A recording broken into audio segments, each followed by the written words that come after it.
राष्ट्रीय प्रवृत्तींचा प्रपंच आहे, त्याच्यामध्ये एका प्रवृत्तीचा पराजय म्हणजे दुसऱ्या प्रवृत्तीचा विजय असेल. हे पूर्ण महाराष्ट्रभर उभा आडवा पिंजून काढताना आम्ही साक्षी आहोत की गोरगरीब समाजातल्या सगळ्या घटकातली लोक विश्वंभरला मिठी मारताना मी बघितली. असीम सरोदेंच्या भाषणाचे रेफरन्स घेणारे अनेक राजकीय नेते पाहिले आणि निखिल बागडेंच्या भाषणानंतर अंग थरथरणारे तरुण पाहिले.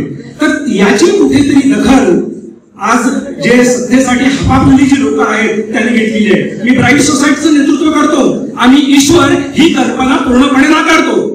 त्यामुळे आम्ही धर्माची चिकित्सा करतो, आम्ही जातीची चिकित्सा करतो. आणि काही आमदारांचा मला अभिमान वाटतो की त्यांनी शपथ घेताना सुद्धा सतसत विविध बुद्धीची शपथ घेतलेली आहे. असे काही आमदार आहेत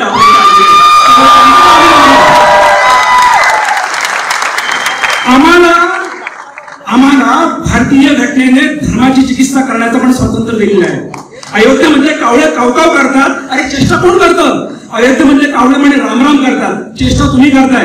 रामाची मूर्ती छोटी आणि तुमचा नेता मोठा, चेष्टा तुम्ही करताय. खरे म्हणजे 295 अंतर्गत गुन्हे तुमच्या विरोधात झाले पाहिजेत. आम्ही सहन करतो 295. त्यांचा कोणताही असेल हे कुठेतरी मंदिर करतात त्यांच्या नेत्याचं आणि मग त्या नेत्याचं काहीतरी दुखावल्या भावना म्हणून केस टाकतात. तर असं हे चालणार नाही. आता लोकांमध्ये एक जागृती निर्माण झालेली आहे.